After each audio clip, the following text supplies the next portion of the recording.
أعزائي مشاهدي ومتابعي خمسة اسكندراني، كل سنة وانتم طيبين وعيد فطر مبارك عليكم. معنا الآن شخصية رياضية بارزة ليس على مستوى الإسكندرية وحدها بل على مستوى مصر بأجمع. معنا رئيس نادي بالفعل لقبوه بمعشوق الجماهير، رئيس مجلس إدارة أحد أعرق وأكبر الأندية المصرية. معنا ومعكم اليوم الأستاذ محمد مصلحي رئيس مجلس إدارة نادي الاتحاد السكندري. أستاذ محمد أهلا وسهلا بيك وكل سنة وأنت طيب. حبيبي وليد، كتر خيرك على المقدمة وكل سنة وأنتم طيبين وموفقين. حضرتك طيب. ودايما إن شاء الله كده نشوفكم في أماكن محترمة وكإعلاميين بارزين. ويبارك طبعا للأستاذ صلاح الطيب من الإعلاميين الكبار. إن شاء الله ربنا يكرمكم يا رب ويوفقكم. يخليك يا ريس. وتكون بداية خير، وأنا سعيد إن أنا ضيف معاكم النهارده. الشرف لينا يا ريس. وانت كنت كلمتني كذا مره ان انا اكون معاكم وما اتاخرتش، فان شاء الله تكون مناسبه سعيده ان شاء الله. النهارده كل سنه طيب. عيد الفطر المبارك، عاد الله علينا وعلى كل المسلمين وكل شعب اسكندريه وجماهير اسكندريه واعضاء نادي الاتحاد بكل خير ان شاء الله. كل سنه وحضرتك طيب يا استاذ محمد. في البدايه عايز اقول لحضرتك ان في عده مقالات ليا اطلقت عليك لقبين، يعني الاسم وحده يكفي، محمد مصلحي. وزير الرياضه والانسانيه في اسكندريه وكبير العائله الاتحادويه. فحضرتك شايف ازاي نجاحك لاول مره في تاريخ الانديه المصريه على مدار دورتين بالتزكيه؟ احساسك بالنجاح ده؟ بص، هو موضوع طبعا يعني اسكن الناس يعني وثقوا في محمد مصلحي، وللتاني مره ان انا يعني اكون ليا الشرف ان انا ارأس هذا النادي العظيم بالتزكيه. الموضوع ده بيدي لك حمل اكتر من اللي انت فيه. يعني ده نادي الاتحاد، نادي الاتحاد يعني واسكندريه بالذات بتقدر الناس اللي هي بتتعب في النادي. طبعا. والنهارده انا لو انا حتى الدوره الثانيه دي يا استاذ صلاح اللي هي بالتزكيه، انا خدمنا نادي كتير قوي. طبعا. ومش هقول التاريخ، الناس كلها عارفاه. طبعا. النهارده هنتكلم في اكتر من 30 سنه، حوالي 30 سنه، قربت على 30 سنه. لو بالظبط احنا بنتكلم في حوالي 28 سنه. بخدم بيه النادي في مراحل كثيره جدا. انك ترأس هذا النادي صعب جدا اداريا، صعب جدا جماهيريا. من السهل انت تدير نادي ما عندوش خلفيه شعبيه. نادي المصري، نادي الاسماعيلي، نادي الاهلي، نادي الزمالك، نادي الاتحاد ليه خلفيه كبيره جدا جماهيريه، ولكن معلش مع احترام الانديه الثانيه كلها من السهل ان ادير اي نادي. ما عندكش انت ضغوط جماهيريه على عكس نادي الاتحاد يعني اللي بيختلف في ادارته. طبعا ما فيش كلام.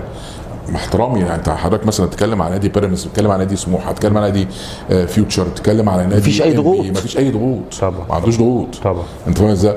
ولكن انت بتتكلم على الله يكون في عون الناس اللي هي بتدير الانديه الشعبيه. انا حتى بسمي النادي الاهلي، بسمي نادي الزمالك، بسمي نادي المصري ونادي الاتحاد ونادي الاسماعيلي. لا، الموضوع مش سهل، لكن في الاخر الحمد لله الناس حاسه المجهود اللي احنا عاملينه، الناس مقدره التعب اللي احنا عاملينه، مقدره ان انا تملي وانا بعدها بقولها ان انا مهموم بهم النادي، وده من السهل. انا احكي لك حاجه بسيطه كده بالمصادفه يعني. هنتكلم النهارده ليله وقفه وبكره عيد. طبعا. بتبقى انت قلقان ازاي ان انت عندك وراك اسر في النادي، اسر كتيره. طبعا. اذا كان ناس موظفين او عمال او اداريين او مدربين او اجهزه فنيه، ازاي الناس دي ما تعيدش وان هم مش واخدين مرتباتهم؟ الموضوع ده والله انا فطرت النهارده ان انا جالي مكالمه ان بعض الاجهزه ما خدتش فلوسها. انا نزلت من بيتي ورحت المكان علشان النهارده بنوك قافله وكل كده، ولكن انت في الاخر مسؤول. طبعا. طبعا. مهموم بهم النادي. طبعا. خلاص. فالموضوع ده هو ده اللي بيتخلي الناس ممكن تجيب ناس يرقصوا انديه، ولكن ويحب النادي. مش هقول لك مش بيحب النادي، يحب النادي بس مش مهموم بهم النادي. انا بصحى من النوم ببقى انا فاكر بقول انا عايز اعمل ايه للعيبه، عايز اعمل ايه لاجهزه فنيه، عايز اعمل ايه في انشاءات، عايز اعمل ايه في اداريين، عايز اعمل ايه في موظفين، مين مسافر، مين رايح، مين جاي، مين عنده مشكله في حته فلانيه. سيب بقى من الهم ده كله وتشيله ماليا وعباءه غير عاديه. تعالى هم تاني، همك اعضائك. طبعا. ودي مسؤوليه عليك. انت بتتكلم في 60,000 اسره، متطلبات. فانت عندك كل يوم جديد. عندك انت هم تاني وحمل كبير على تاني الجماهير. طبعا. انت برضو بتفكر ازاي تسعد هذا الجمهور، ازاي بتفكر ان انت تبقى انت بتتكلم بدماغهم. فانت مفترض ان انت تكلم الراجل الكلاس كده، وتكلم الراجل المتعلم كده، والراجل اللي هو غير متعلم كده، في جميع الفئات. فاهم يا وليد ازاي؟ فتتكلم في جميع الفئات، الموضوع بالسهل طبعا. وفي الجانب الاجتماعي برضه يا استاذ محمد، في يوم زي الوقفه بتبقى حامل هم الاعضاء، هتعملوا له ايه في العيد؟ حفلات سواء في الفرع هنا او الفرع. بص يا صلاح، يعني في فكره برضه، يعني ايه، يعني الايد لوحدها مش هتسقف طبعا. انت المفترض ان انت كل الناس تساعد طبعا. وانا اتمنى بقول جزئيه والناس تبقى فاهماها وتعي اللي انا بقوله. الجزئيه الماليه ده عنصر اساسي لنجاح اي منظومه طبعا. فانت في نادي الاتحاد عندك ازمه ماليه طاحنه موجوده على مصر كلها طبعا. ما بالك نادي الاتحاد اللي هو ما عندوش موارد. طبعا. ناس تقول لك، في ناس يعني اقولها لك ازاي، بتتطوع انها تقول الافكار ده ما تجيبش 50,000 جنيه. يعني فكر بيقولوا ده ما تجيبش 50,000 جنيه. تعال اعمل لوحات على سور نادي الاتحاد. طب ماشي، جبتهم كام؟ 200,000 جنيه، 300,000 جنيه، 400,000 جنيه، مكافاه الماتش 600,000 جنيه. بالفعل. مكافاه مباراه 600,000 جنيه. اسهل حاجه بنسمعها يا استاذ محمد فكره تنميه الموارد. طب ايه تنميه موارد؟ انت دلوقتي المفترض ان انت عاوز تبني نادي. انا وقفت العضوات في نادي الاتحاد. ليه؟ ما انت عندك الناس برضو النادي مخنوق. على فكره في ناس شايفه النادي ان هو زحمه وبيحبوا يروحوا وهو زحمه. احنا بنتكلم في 4 فدان. يا كابتن بص يا وليد، بيحبوا يروحوا وهو زحمه. يعني انا ببقى يعني صعبان عليا الناس، ولكن الناس بتحب كده. عندك نادي وانا بس اللي حضرتك بتصور فيه دلوقتي، اللي هو نادي الفرع نادي الاتحاد في سموحه، انا شايفه من انظف الانديه. انا كان في زياره من 100 يومين، جم اطباء المان يكشفوا على لعيبه نادي الاتحاد بعد الحادثه، ربنا يديله الصحه، احمد رفعت. فابتدى الموضوع كله بقى اتجاه سائد في الوزاره ومديريه الشباب والرياضه والانديه، ان هم عاوزين ان انت تهتم بالصحه وتهتم بموضوع القلب وتهتم بموضوع اللعيبه والنواحي الطبيه. فجاء وفد الماني كشف على لعيبه فريق الكوره بالكامل والاجهزه الفنيه، وحضر لها كل الاجهزه الطبيه اللي موجوده في كل الالعاب في نادي الاتحاد، كانت كره سله او طايره او لعاب سباحه او جمباز، مع الفريق الاول هنا. وحضروا وشافوا المحاضرات اللي جايه من الناس الالمان. كابتن نادر الشاوي هو كان اللي جايب الناس. المكالمه اسعدتني من نادر الشاوي، قال انا اول مره اشوف نادي الاتحاد بالشكل ده. بالفعل. وفعلا يا وليد شوف قد ايه الراجل كلمني على نادي الاتحاد وشاكت نادي الاتحاد. فانا بقول لاعضاء النادي انت لازم تتواجدوا، يعني لازم الناس تيجي هنا. النادي فعلا نادي يشرف. نادي الاتحاد له طبيعه خاصه يا استاذ محمد. بص يا وليد، طبيعته مش طبيعه الناس. نادي الاتحاد ما فيش بيت في اسكندريه ما بشجعش نادي الاتحاد. وتحس انه بيتك. بيتك. فانت انت يعني محبتك لهذا النادي او عشقك لهذا النادي مش جاي من فراغ. يعني انا مش هتكلم على صغري، ولا انا بتكلم الوقت اللي انا موجود فيه النهارده. انت بتتكلم على عمر تواجدي في نادي الاتحاد السكندري، وفي اجيال قبليه كانت رؤساء انديه او ناس كان لها يعني شرف تواجدها كرؤساء للنادي الاتحاد. انا بشوف ان نادي الاتحاد ده نادي يستحق ان احنا نخدمه فعلا. استاذ محمد، يعني ناخد من حضرتك الكلمه الاخيره. رؤساء انديه سابقين، لاول مره في تاريخ الانديه المصريه تواجد 3 رؤساء للنادي سابقين في دعم مرشح لرئاسه النادي. دكتور عفت السادات، دكتور محمود مشالي، المستشار حازم ابو هاشم. دي كانت رساله داخل نادي الاتحاد السكندري ولاول مره تشهدها انديه مصر. بص يا وليد، انت وصلاح عايشين في النادي وفاهمين النادي، وممكن يكون عندكم انتوا كواليس انا ممكن ما كنتش عارفها. وزي ما حضرتك قلت نادي الاتحاد له طبيعه خاصه. طيب النهارده انا كان ليا فتره قضيتها في نادي الاتحاد، اللي هي الفتره الاولى ليا من سنه 2016 17 الدوره الاولى، وكان معايا مجلس كله ناس محترمين بصراحه. كان هشام او كل الناس، احمد فؤاد اللي هم انا بتكلم عن الناس اللي بره المجلس، بالاضافه للناس اللي موجودين في مجلس الاداره، ومحمود خليل القاضي والبقيه المجلس الموجود. قضينا فتره محترمه جدا جدا، يعني من 4 سنين انا شايفهم ان هم من الفترات اللي هي فعلا اداره النادي بشكل محترم جدا. لما جيت بتجدد انا ما كنتش ناوي انزل خالص انتخابات خالص، وكنت واخد قرار بهذا الموضوع.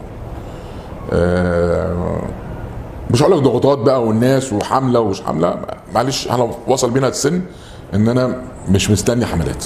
يعني أكيد. مش مستني الموضوع بس ده حصل بالفعل. ما حصل، ما انا بقول لك صلاح حصل بقوه كمان. طبعا طبعا. وانا افتكر زياره ليا، يعني دي جاز وليد انت بعرفها وصلاح كمان بعرفها، ان انا كان قراري كنت مستني ان انا ما انزلش انتخابات، وحصل ان استاذ جاسر شمس مدير عام النادي، مدير التنفيذي للنادي، ومعاه حازم رجال امين صندوق النادي، وجوا لي البيت وقبل فتح الباب بحوالي يوم او يومين يعني. وانا يعني حسيت قد ايه الناس بتحب النادي، وقد ايه الناس دي قلوقه على النادي. محمد ده مش موجود، مين هيجي رئيس النادي؟ فالموضوع كان واخدينه نوع من القلق. ولكن انا دي عقيده عندي ان النادي مش عمره يوقف على حد، بس كان فريق كوره او باسكت او اداره عمرها ما هتوقف على حد. ولكن ازاي احنا نثق في حد يدير النادي؟ مين اللي هيجي بالظبط، بالظبط. مين يدير النادي في المرحله القادمه؟ طبعا. فده الموضوع بالسهل يا صلاح. طبعا. فانا كنت واخد قرار ان انا ما انزلش، وشفت انا بامانه يعني عشان لازم اقولها، الدمعه في عين جاسر وفي عين حازم، ودول برضو متربيين في النادي دولت ليهم جذور جوه النادي ومتربيين في وفاهمين الابعاد، فهم فاهمين شكل النادي هيكون لك ليه. ولكن انا كان قراري يا صلاح ان انا فعلا ما كنتش هنزل انتخابات،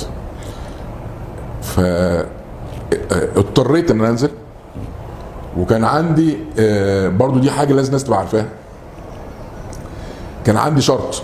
انا المفروض انا ما اشترطش على النادي، بس كان عندي شرط للمجموعه اللي كانت معايا ومجلس الاداره، ان المجلس بالكامل اللي هو كان موجود هو يجي تاني بالكامل. مش حد يعرف الكلام ده، ده كان شرطي. تمام. توافق بقى، توافق. بص يا وليد، ده كان شرطي ان الناس تبقى موجوده، هشام يكون موجود، احمد يكون موجود، كل الناس. ولكن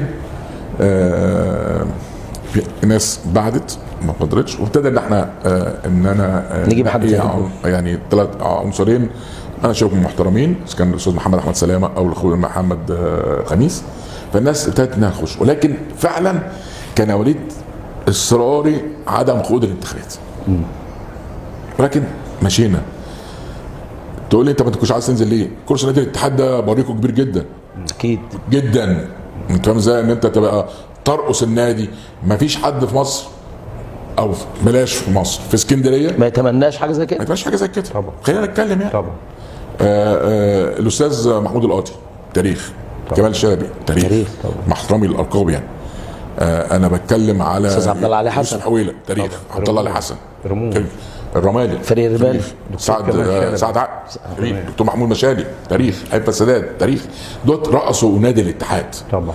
اللي يرقص نادي الاتحاد ده عشان كده يعني انا يعني عشان كده عملنا برواز لتاريخ نادي الاتحاد. كل رئيس نادي بفترته عملنا له ودي كانت لفته طيبه منك يا استاذ محمد. بصراحه لفته مني طيبه، والناس كلها ان انت بتاثر تاريخ جوه النادي. وانا لما جيت عملت، حضرتك ترجع للكلام ده كصحفي ووليد كاعلامي، موضوع كتاب نادي الاتحاد اللي تم اصداره من مكتبه اسكندريه ده توثيق لتاريخ النادي. توثيق لتاريخ النادي طبعا.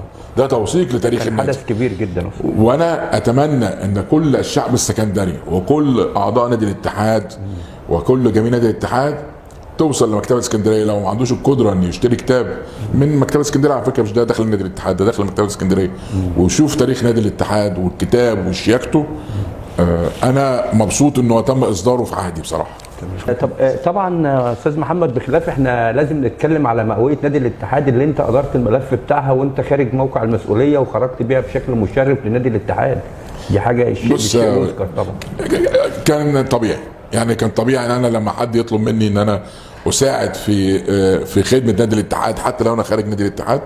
وده اللي انا عهدي تملي بنادي الاتحاد وبادارته، ان انا عمره ما تاخرت عن نادي الاتحاد. موجود في نادي الاتحاد، مش موجود في نادي الاتحاد، عمري ما تاخرت. والكلام ده يعني يشهد عليه الجميع طبعا. وحضرتك كاعلامي وكوليد برضو موجودين، حضرتك شفتوا الكلام ده. موضوع ان مقاويه نادي الاتحاد هي فعلا كانت من احسن المقاويات تقريبا اتعملت في تاريخ الانديه المصريه كلها يعني. طبعا. وكان من حظي الطيب ان انا ارقصها، وكان معايا مجموعه فطاحل يعني. وكان في الوقت ده كان موجود الدكتور محمود مشاري كمان، كان تقريبا رئيس النادي طبعا. ومعانا اخونا مستشار حازم ابو هاشم نائب رئيس النادي. وعملنا فعلا مئويه رائعه يشهد بها اكتر من الجميع. ايفنت، ودي كانت اول مره بالظبط تحصل. كده. اكتر من عملناها، ايفنت، ودي كانت خطه كنا عاملينها، فاكر انت اكتر من ايفنت طبعا. ان احنا كنا عاملينها ايفنتات متقسمه لايفنتات، وعملنا فيها بطوله لكره السله وبطوله للطايره وبطوله الاعلاميين جم من وكانت أكتر من القاهرة. إيفنت. ولما تجيب نادي بحجم سبورت لشبونه طبعا. ويرجع ترجع صلاح بقى كده في تاريخ موعد هذه المباراه يوم 4 اغسطس. 4 اغسطس ده كنت تتكلم في سنه 2014، انا بالك بالثوره سنتين ثلاثه لسه الدنيا فيش ما كانتش استقرار. موجوده. لما تعمل ملعب بالكامل ممتلئ بجماهيره وكان في رفض ساعتها من الاجهزه الامنيه، كان في قلق طبعا. دخول الجمهور ودخول الجمهور بهذا الحجم بهذا الكم. وكابتن عوض خطيب حضر المئويه يوميها، ضربه البدايه طبعا مع الكابتن شحته شحته. اسكندراني. وحضرتك كرمت كل من ارتدى الفانيلا الخضراء. ما فيش ناس ما تكرمش صراحه، طبعا. كل الناس كرمت. كل الرموز. انا فاكر ربنا يديك له الصحه والعافيه وطول العمر الكابتن عادل البابلي. انا جبته في اليوم ده وكان معايا كابتن سيد كروان تقريبا، وعيد احمد، واخونا طارق جلاد، ومحمد عثمان، انا افتكر اسامي ومش فاكر مين تاني، كابتن وحيد. ممكن جبتهم عشان ما ننساش اسم، كل واحد يقول الاسماء اللي فاكرها، هو الاسماء طبعا. وجبنا كل واحد جيل من جيله. وبالفعل مفيش حد ما اتكرمش. يعني معلش مفيش حد ما اتكرمش. وافتكر كمان شكل الهديه. انا بصراحه انت فكرتني بالمواد دي يا صلاح. ايوه. ان انا عندي الكوره دي بتاعت كانت من الشركه اللي كانت بتصممها في القاهره. انا عاوز اطلع بتاعتي احطها في مكتبي، عشان فاكر انا الدرع اللي اتسلم للعيبه كان درع شيك حاجه بصراحه. قيمه. استاذ محمد، خلينا نقول وننتقل الى ملف كره القدم، وهو الملف الذي يشغل بال كل سكندري.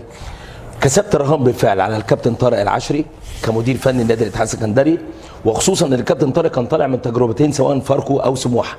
النهارده بالفعل انت كسبت الرهان، الكابتن طارق العشري يقود الفريق بخطى ثابته. النهارده بتتكلم في نادي الاتحاد السكندري في المركز الثاني 27 نقطه. بص يا وليد، انت بتتكلم في المركز الثاني وهو مفترض كان المركز الاول بالفعل، بس احنا يعني نتيجه مباراه الإنبي ما كانش متوقع يعني.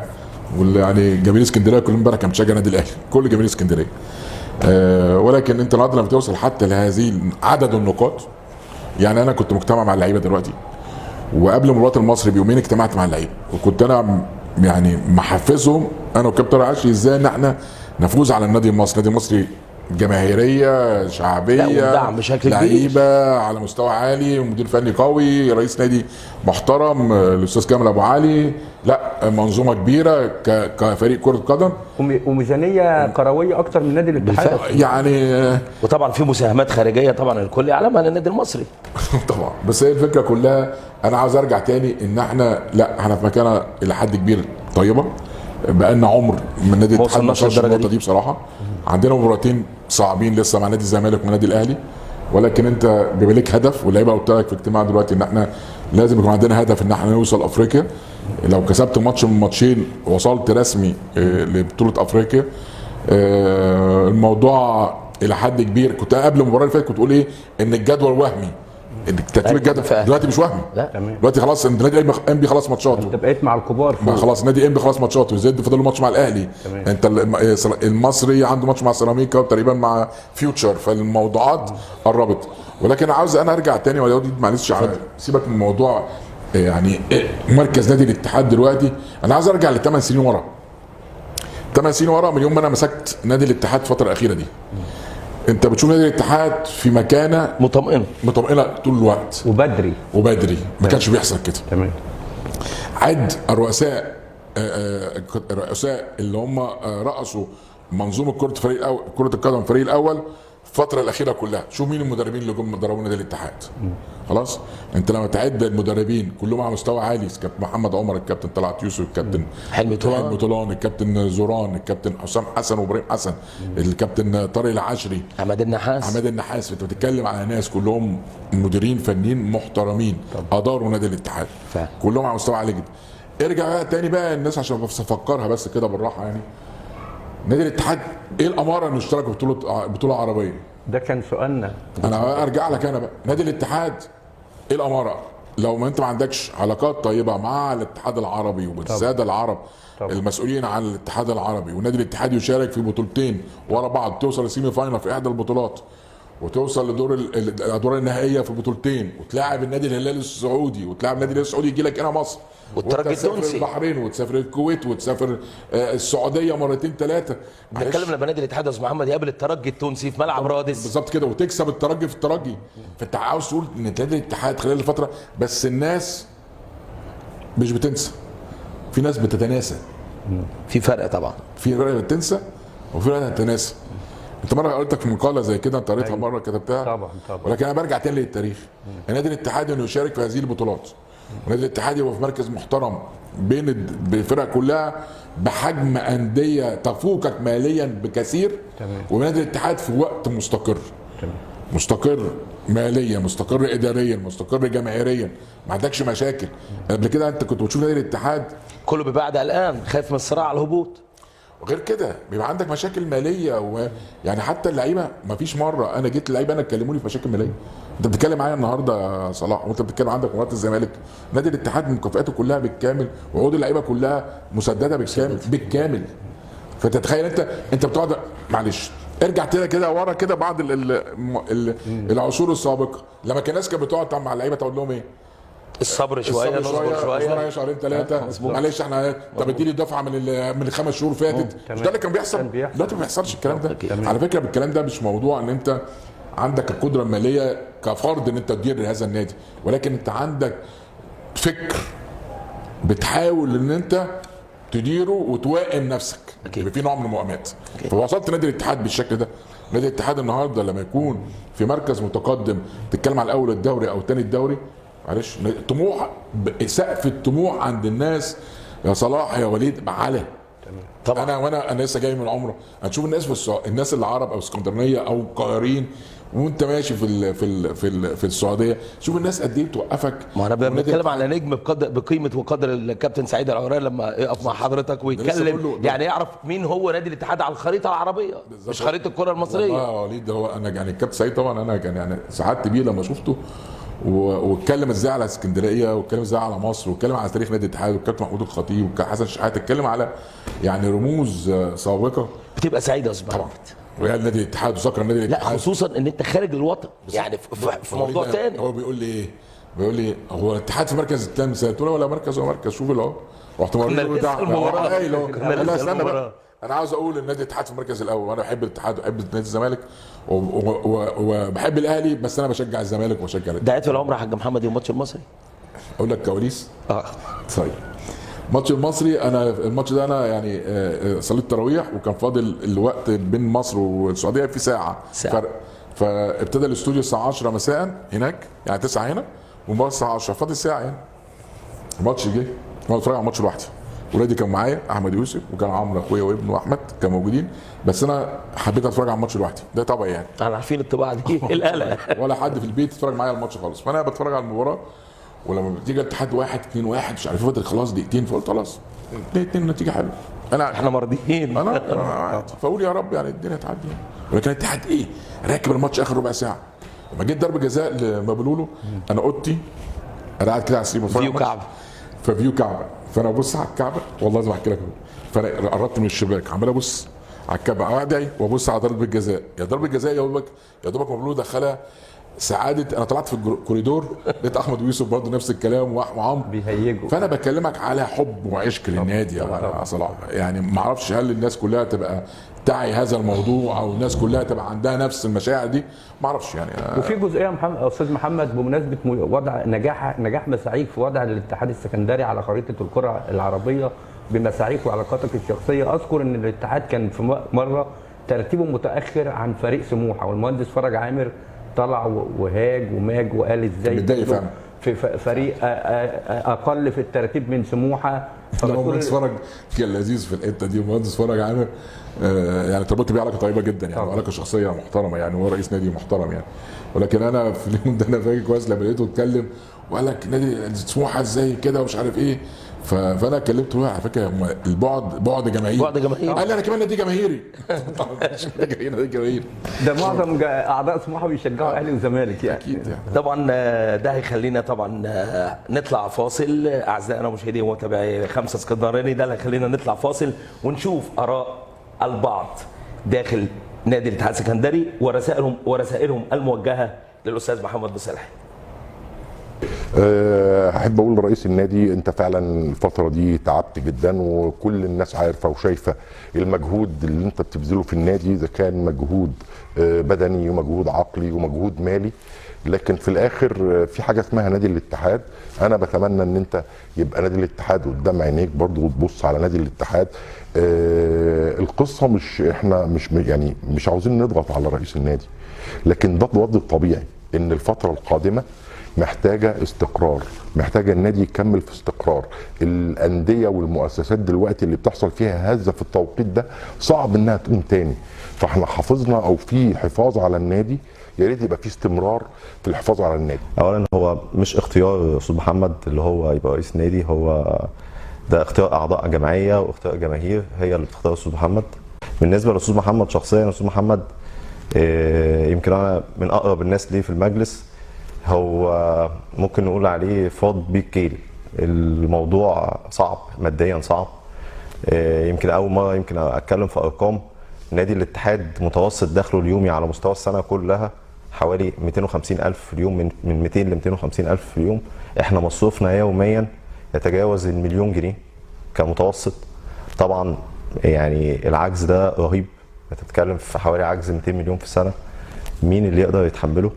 الموضوع صعب. الموضوع مش موضوع رجال اعمال بس، لا ده المفروض تدخل من جهات من الدوله. انا شخصيا مش شايف حد، يعني انا مش شايف حد على الساحه مكان استاذ محمد، مش شايف حد. وعشان كده يمكن انا مش مع حته كنت التغيير لائحه، لان ده اختيار اعضاء النادي خلاص. حتى لو فيها انا شايف فيها اعتراض على بعض البنود مني انا شخصيا، بس ده اختيار اعضاء النادي وهم اللي اختاروا.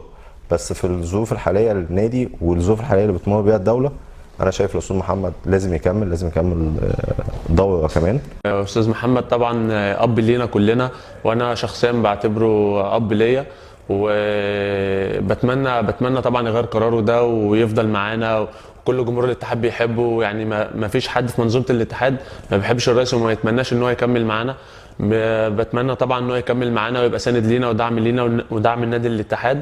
اتمنى طبعا يغير قراره ده ويكمل معانا لاكبر مده ممكنه. اتمنى طبعا يغير قراره ويرجع في قراره ده ويزود المده تاني، واتمنى انه يفضل داعم لينا وسبورت لينا للنادي الاتحاد كله. طبعا الاستاذ محمد مصلحي هو ايقونه نادي الاتحاد السكندري. في الفتره الاخيره ديت احنا يعني شهدنا في استقرار رياضي واجتماعي داخل النادي على مستوى عالي جدا. من حقه هو ان هو يكون يعني ملوش رغبه في التجديد مره تانية، ولكن من حقنا وحق شعب اسكندريه عليه وحق جمهور اسكندريه وحق اعضاء نادي الاتحاد ان هو يكون موجود، لان هو بالنسبه لهم هو الاب الروحي، هو اللي عمل استقرار للنادي. لو هنقول ان في بعض الازمات الماليه دي موجوده في مصر كلها، ان كان اصلا مصر نفسها اللي هي الام الكبيره اصلا في ازمات ماليه، والانديه كلها في ازمات ماليه اكبر من اللي عندنا، والحمد لله بنمر بيها وهنمر بيها ان شاء الله. وكلنا ورا هقول الكابتن محمد مصلحي بالنسبه لكره السله، هو لاعب كره سله قبل كل شيء، فان شاء الله هيكون معانا في المستقبل ان شاء الله. نادي الاتحاد السكندري في الوقت الحالي مرتبط ارتباط كبير بالاستاذ محمد مصلحي. عشان نكون منصفين، اللي بيعمله الاستاذ محمد مصلحي في النادي صعب جدا حد يعمله. بيتحمل حاجات كتير قوي اكتر من طاقه اي حد. لمصلحه النادي ان الاستاذ محمد مصلحي لازم يكون موجود. احنا دلوقتي الحمد لله ماشيين بشكل كويس على صعيد الالعاب الرياضيه، الكوره والباسكت وجميع الالعاب الفرديه، وعندنا حتى الالعاب الفرديه فيها ناس هتلعب في الاولمبياد، فاحنا ماشيين على الصعيد الرياضي بشكل جيد جدا. على الصعيد الانشائي احنا بدانا الشغل في الاكستنشن الجديد في النادي، اللي هو الامتداد بتاع النادي الجديد في فرع سموحه، والحمد لله الملاعب اتصبت. عايز اقول لك ان انا كعضو مجلس اداره معايا في مجلسه وبتشرف بده، مفيش طلب ورب يشهد عليا، مفيش طلب انا طلبته من الاستاذ محمد غير لما انفذه في الحال. دايما بيدي للناس مساحتها، دايما بيقول لي اللي انت شايفه اعمله وانت محتاج ايه عشان تنجح. انك تشتغل مع حد بيثق فيك، بتشتغل مع حد بيساعدك، بتشتغل مع حد انت وهو هدفكم مصلحه النادي، فاعتقد ان ده كويس قوي.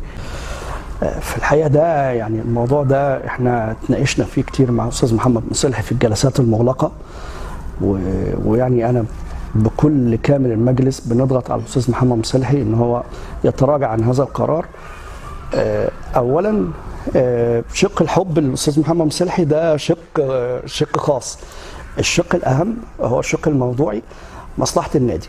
مصلحه النادي النهارده في كل وقت وفي كل اوان بتستلزم وجود الاستاذ محمد مصلحي. الاستاذ محمد مصلحي هو الداعم الاكبر للنادي هنا، وكلنا وبدون استثناء كاعضاء مجلس شايفين قد ايه مدى المجهودات اللي هو بيعملها، سواء كانت مجهودات ذهنيه او وقته او مجهودات ماليه كبيره جدا جدا جدا. وهو بصراحه شايل الحمل الاكبر هنا. ونادي الاتحاد لا غنى عن الاستاذ محمد. نادي الاتحاد، اسم نادي الاتحاد بقى مرتبط باسم الاستاذ محمد، بل بالعكس الموضوع تطور اكتر من كده، بقت اسكندريه كلها مرتبطه باسم الاستاذ محمد مصلحي. احنا النهارده بنتكلم على ايقونه، ما بنتكلمش يعني بنتكلم على ايقونه، على رمز، ما بنتكلمش على رئيس نادي. لازم كلنا نفتكر اليوم اللي جه فيه المرحوم الدكتور كمال شلبي قال انا برشح واحد هيمسك رئيس نادي الاتحاد لمدى طويل، هو الاستاذ محمد مصلحي. وصدق الدكتور كمال الشلبي في اللي قاله. ليه؟ مفيش لعيب في نادي الاتحاد يسال النادي جني او رفع قضيه في جميع الالعاب. نادي الاتحاد اجتماعيا مستقر، واديكم شايفين طبعا النادي الجديد فرع نادي وفرع الشاطبي. فرساله للاستاذ محمد مصلحي: لا تترك نادي الاتحاد السكندري، فان جماهير نادي الاتحاد واعضاء الاتحاد السكندري يعشقونك ويحبونك. الحاج محمد مصلحي هو نادي الاتحاد ومفيش غنى عنه ابدا مدى الحياه. الحاج محمد مصلحي عمل طفره في نادي الاتحاد ما حصلتش قبل كده، يعني احنا متمسكين بيه، وقلت لحضرتك متمسكين بيه مدى الحياه. ربنا يديله طول العمر ويفضل مدى الحياه رئيس نادي الاتحاد. الحاج محمد يعني في ناس كانت ماسكه النادي وكانت بتعمل شغل في النادي، بس ما شفناش حد زي الحاج محمد مصلحي، لان احنا اعضاء قدام برضه وفاهمين وقاعدين من ايام الشحته والجارم والجماعه دول. انا عندي 76 سنه وعضو قديم هنا هوت في الاتحاد. ما شفناش ازهى وقت في ايام الاتحاد السكندري زي الحاج محمد مصلحي. فنرجو من ربنا واللي الحاج محمد يعدل عن رايه دهوت، لان هنحزن عليه والاعضاء كلها هتحزن عليه.